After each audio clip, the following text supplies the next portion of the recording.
Di wilayah timur, ada sebuah wilayah besar yang membentang begitu luas, Tiongkok. Tiongkok pada masa lalu dipimpin oleh seorang kaisar, di mana kekaisaran-kekaisaran ini dikuasai oleh berbagai dinasti. Kekaisaran Tiongkok bermula sejak dinasti Xia yang berkuasa sejak 2100 sebelum Masehi dan berakhir pada dinasti Qing pada abad ke-20. Dulunya, mayoritas warga Tiongkok berasal dari etnis Han yang berjumlah sekitar 1 miliar jiwa dan minoritasnya berasal dari etnis Manchu yang sering juga disebut sebagai suku asing atau pendatang yang berjumlah sekitar 10 juta jiwa. Namun, etnis minoritas inilah yang justru banyak menjadi bagian dari dinasti Qing. Sebelum dinasti Qing, kekaisaran diperintah oleh dinasti Ming sejak tahun 1368. Pada awal abad ke-17, terjadi konflik antara dinasti Ming dengan suku Manchu yang berada di wilayah Manchuria atau daerah timur laut Tiongkok. Konflik itu berujung peperangan. Selain harus melawan suku Manchu, dinasti Ming ternyata juga harus menghadapi perlawanan dari rakyatnya sendiri, tepatnya para petani yang dipimpin Li Zicheng. Ia berhasil menduduki kekaisaran dinasti Ming yang berujung pada bunuh dirinya Kaisar Chongzhen. Akan tetapi, sayangnya, beberapa komandan kekaisaran Ming menolak tunduk kepada Li Zicheng dan lebih memilih bersekutu dengan suku Manchu. Salah satunya adalah Jenderal Wu Sangwei yang berkonsiliasi dengan Pangeran Dorgon dari suku Manchu. Akhirnya, lewat kerjasama ini, pasukan Li Zicheng berhasil dikalahkan. Setelah pertempuran hebat itu, pada tahun 1644, Pangeran Dorgon menyatakan bahwa dinasti Qing dengan kaisarnya yang bernama Sun Ce menjadi pewaris tahta Tiongkok yang selanjutnya.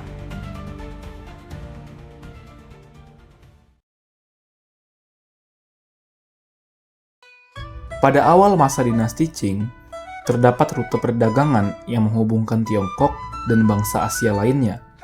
Rute tersebut dinamakan Jalur Sutra karena komoditas perdagangan utama dari Tiongkok adalah kain sutra. Selain ke Asia, Tiongkok pun punya jalur perdagangan dengan bangsa Eropa. Lewat jalur sutra ini, pada masa dinasti Yuan di abad ke-13, wilayah Tiongkok didatangi keluarga Polo, satu keluarga pedagang dari Italia. Salah satu anggota keluarga itu adalah Marco Polo. Marco Polo memiliki keinginan yang kuat untuk mempelajari kebudayaan bangsa Asia.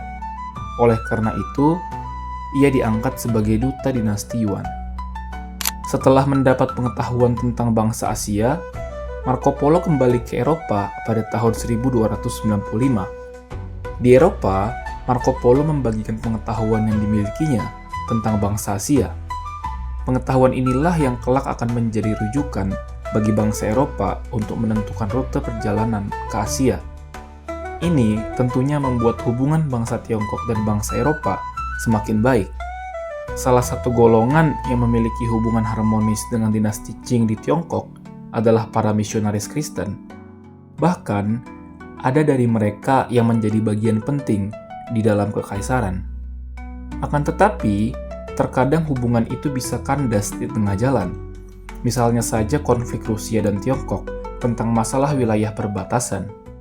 Dalam periode tahun 1654 sampai 1686, pasukan Qing terus terlibat konflik fisik dengan pasukan Rusia akibat dari permasalahan perebutan wilayah di dekat perbatasan. Salah satu perang itu terjadi di Yaksa, sehingga disebut Perang Yaksa.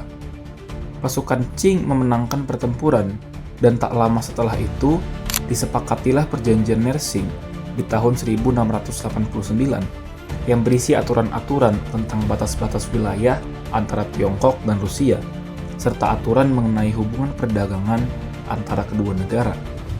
Selain Rusia, dinasti Qing juga menjalin hubungan dengan negara Belanda, Inggris, Spanyol, Prancis, dan Portugis. Akan tetapi, negara-negara ini diperlakukan berbeda oleh Tiongkok.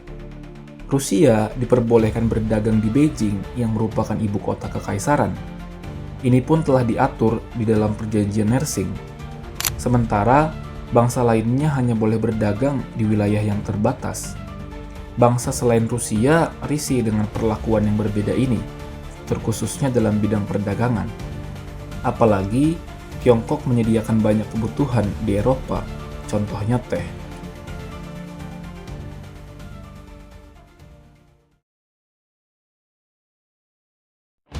Sudah sejak lama, Inggris menjadi negara utama yang mengimpor teh dari Tiongkok. Setiap tahun, sekitar 2.700 ton teh dikirim dari Guangzhou menuju Inggris. Untuk membiayai perdagangan teh, Tiongkok menuntut perak batangan sebagai alat pertukaran. Jelas hal ini merugikan Inggris karena seiring berjalannya waktu, persediaan perak batangan di Inggris habis karena terus digunakan untuk membeli teh. Ditambah dengan Tiongkok yang tidak minat dengan komoditas apapun yang ditawarkan Inggris. Inggris yang merasa dirugikan ini tidak tinggal diam. Mereka melakukan taktik yang begitu cerdik sekaligus licik. Pada waktu itu, mereka menyelundupkan opium atau biasa disebut candu dari koloni mereka di India menuju Tiongkok, agar penduduk Tiongkok kecanduan opium dan membelinya dari Inggris.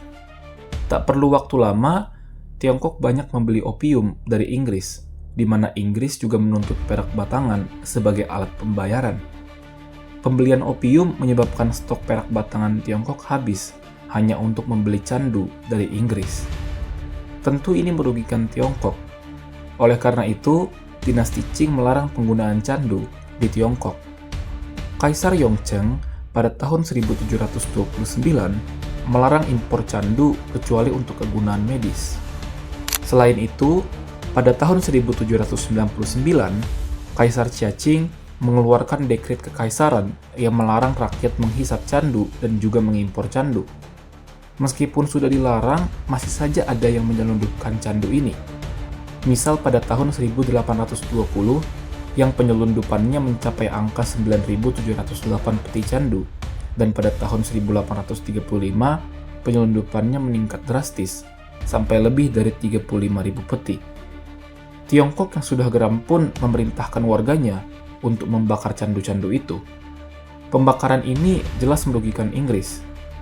Pada Juni 1840, pemerintah Inggris mengirim 15.000 pasukan ke Tiongkok. Inggris terus-menerus menyerang dan merebut kota-kota pinggiran seperti Guangdong, Fujian, Jiangsu, Tianjin, Shanghai, Baoshan, dan Zhejiang. Dinasti Qing yang kalah dalam persenjataan akhirnya mengakui kekalahan mereka.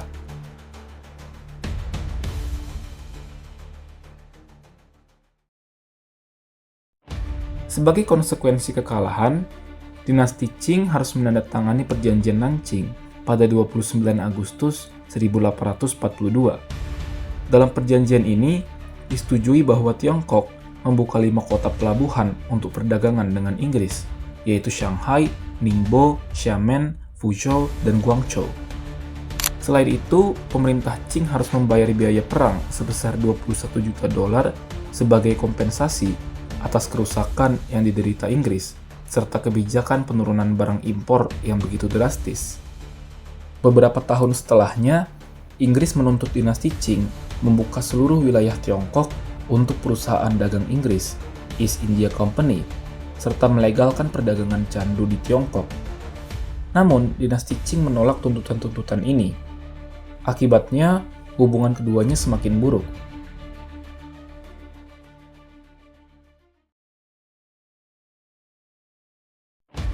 Pada 8 Oktober 1856, dinasti Qing menahan kapal Arrow, sebuah kapal Tiongkok berbendera Inggris yang dicurigai menyelundupkan candu. Konsul Inggris, Harry Parkes, mendatangi dan memprotes penahanan ini. Inggris menegaskan bahwa kapal Arrow sudah menjadi milik Inggris karena telah diregistrasi di Hong Kong. Akan tetapi, dinasti Qing tetap menahan awak kapal itu. Lalu, pada 21 Oktober 1856, Harry Parkes menuntut permintaan maaf dari Tiongkok atas penahanan tersebut. Namun, Tiongkok menolak untuk minta maaf, sehingga Inggris mengerahkan angkatan perangnya pada tahun 1857 untuk menggempur Tiongkok. Gempuran ini dinamakan Perang Candu Kedua. Dalam perang ini, dinasti Qing harus menghadapi gabungan pasukan Inggris dan Prancis. Prancis merasa harus ikut dalam perang ini karena salah satu misionaris mereka August Chapdelaine, dikabarkan dihukum mati oleh dinasti Qing. Pada akhirnya, Tiongkok pun kalah. Kaisar Xianfeng menyuruh keluarga kekaisaran untuk melarikan diri dengan alasan keselamatan. Perang Canduk II pun berakhir dengan dinasti Qing bersedia menandatangani suatu perjanjian.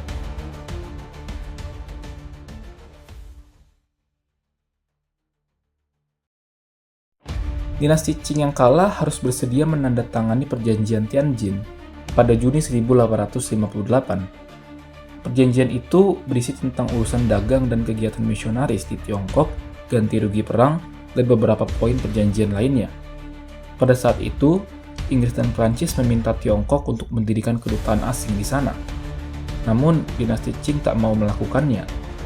Inggris dan Prancis yang lagi-lagi dibuat marah pun menyerang dan berhasil menaklukkan Beijing pada 6 Oktober 1860.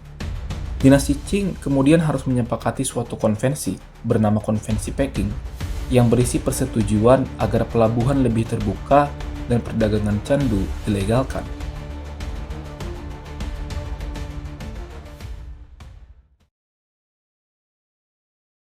Pada suatu ketika, seorang peserta tes seleksi pegawai pemerintah Tiongkok bernama Hong Xiuquan telah gagal 3 kali dalam tes yang sulit itu. Kegagalan-kegagalan itu membuatnya sakit. Ia bermimpi untuk mengajarkan agama Kristen kepada penduduk Tiongkok. Ia pun mendalami ajaran Kristen dengan dibimbing oleh seorang misionaris Kristen bernama Issachar Jacques Roberts. Pada tahun 1847, Hong meminta pembaptisan. Namun, pendeta Jacques menolaknya karena Hong dianggap belum terlalu memiliki ilmu yang memadai tentang agama Kristen. Walaupun Hong ditolak untuk dibaptis, ia tetap mengajarkan agama Kristen yang sesuai dengan pemahamannya kepada penduduk desanya. Ia mengaku sebagai adik Yesus Kristus yang ditugaskan mendirikan kerajaan surga di bumi dan menghapuskan kekuasaan bangsa Manchu yang saat itu memimpin dinasti Qing. Seiring berjalannya waktu, gerakan keagamaan itu menjadi pemberontakan anti Barat dan anti orang-orang barbar. Pertama kali, ia memberontak di Guangxi. Ia beserta pasukannya berhasil merebut Nanjing dan mendirikan dinasti baru, dinasti Taiping Tianquo.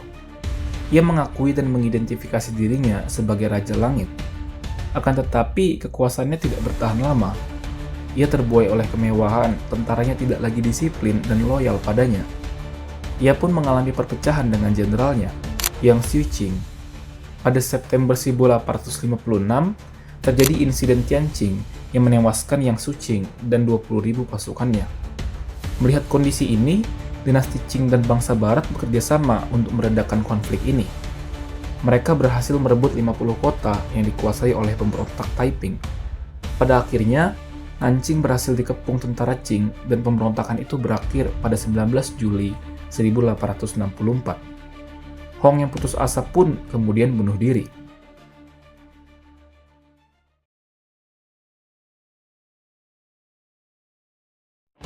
Proses kristenisasi yang semakin berkembang dianggap sudah mengacak-ngacak masyarakat Tiongkok. Pada waktu itu, orang Tiongkok yang beragama Kristen memiliki banyak keistimewaan, misalnya saja keistimewaan subsidi, uang, dan kekebalan hukum. Banyak dari masyarakat Tiongkok yang menganggap bahwa orang-orang dari agama asing ini semakin seenaknya. Oleh karena itu, masyarakat asli Tiongkok membuat perkumpulan-perkumpulan untuk melawan budaya asing. Perkumpulan-perkumpulan ini disebut kelompok boxer karena anggotanya jago bela diri. Semakin lama, kelompok ini semakin kuat. Mereka dengan berani menyerang orang-orang asing, menarik uang keamanan, menyerang pemeluk agama Kristen, dan membakar gereja. Walau begitu, banyak yang mendukung kelompok ini. Meningkatnya dukungan tersebut disebabkan adanya kebencian bangsa Tiongkok terhadap orang-orang asing. Semakin lama, kelompok boxer menjadi gerakan perlawanan terhadap orang-orang asing. Pada awalnya, dinasti Qing melarang kelompok ini, tetapi lambat laun, dinasti Qing mengizinkannya karena kelompok boxer memiliki tujuan yang sama, yaitu untuk melawan dominasi asing. Negara-negara yang berkepentingan di Tiongkok dan sekaligus oposisi Tiongkok, diantaranya Inggris, Amerika Serikat, Italia, Austria, Jepang, Jerman, Rusia, dan Prancis, membentuk aliansi 8 negara atau Eight Nation Alliance. Aliansi ini mengirim pasukan ke Tiongkok pada 31 Mei 1900. Melihat ini, dinasti Qing resmi mendukung gerakan Boxer pada 21 Juni 1900. Ada satu slogan yang populer kala itu, yaitu dukung Qing, hancurkan asing. Di sini, rakyat Tiongkok tidak lagi saling membeda-bedakan suku masing-masing. Mereka menempatkan diri mereka di bawah identitas yang sama, yaitu bangsa Tionghoa. Namun, gerakan Boxer dikalahkan oleh aliansi 8 negara. Pada akhirnya, lagi-lagi dinasti Qing harus menandatangani suatu perjanjian, yaitu Perjanjian Xinzhou, atau dikenal sebagai Protokol Boxer, yang berisi kewajiban Tiongkok untuk membayar ganti rugi perang dan persoalan impor senjata.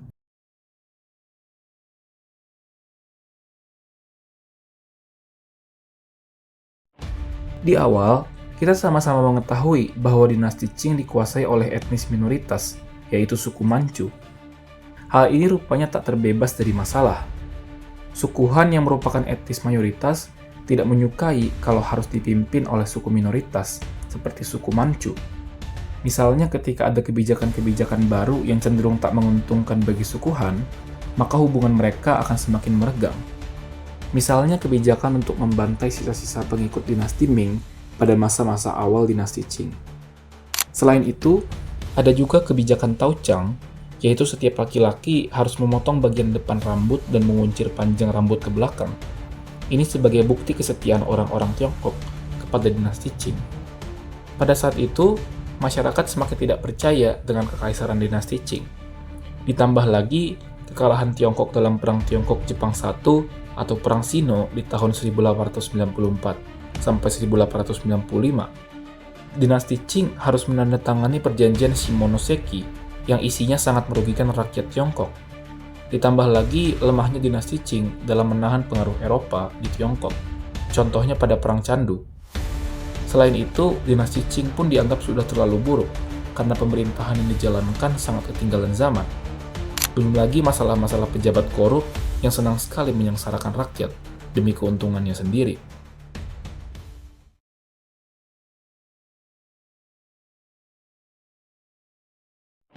Dengan segala keburukannya, dinasti Qing berada di ambang penggulingan.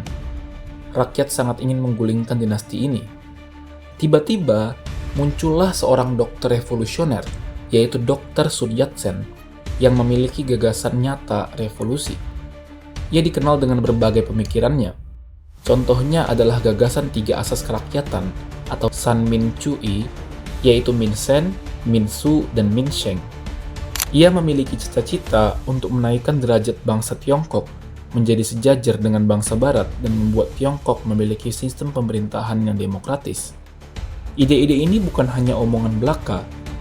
Pada awal abad ke-20, telah berdiri banyak perkumpulan rahasia untuk menggulingkan dinasti Qing. Pada 10 Oktober 1911, meletuslah pemberontakan besar di kota Wuchang. Pasukan pemberontak berhasil mengambil alih persenjataan yang ada di dalam gudang amunisi Angkatan Darat Wuchang.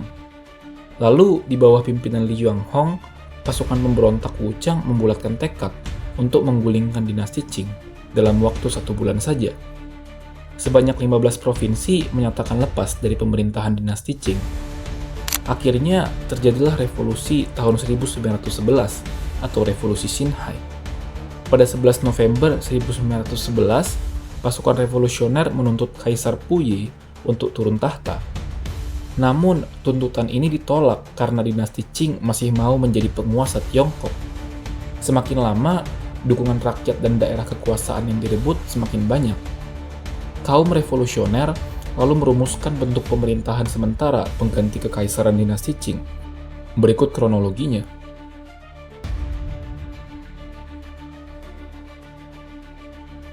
Semakin lama, penggulingan dinasti Qing terasa semakin dekat. Dengan adanya legislatif dan eksekutif, maka semakin menguatkan Tiongkok sebagai negara republik. Akan tetapi, hal ini akan sulit dilakukan karena dinasti Qing masih berkuasa. Selanjutnya, kaum revolusioner yaitu Yuan Shikai menawarkan 3 dokumen perjanjian kepada dinasti Qing agar bersedia mengakhiri kekuasaannya. Isinya terkait perjanjian perlakuan baik terhadap keluarga kekaisaran, mengenai perlakuan terhadap keluarga kekaisaran sebagai warga negara Tiongkok, dan mengenai perlakuan terhadap suku Tibet, Hui, Mongol, dan Manchu. Akhirnya, rakyat Tiongkok Selatan yang dipimpin oleh Sun Yat-sen berhasil menggulingkan dinasti Qing yang masih menguasai Tiongkok Utara pada 11 Februari 1912. Lalu, keesokan harinya, Kaisar Puyi, pejabat kekaisaran dan Ibu Suri Longyu, mengeluarkan dekret kekaisaran terakhir atas nama Kaisar Puyi. Dekret tersebut secara resmi menyatakan bahwa Kaisar Puyi turun tahta. Turun tahtanya Kaisar Puyi menandai berakhirnya sebuah dinasti besar yang sudah berdiri selama 268 tahun itu. Sekian, terima kasih.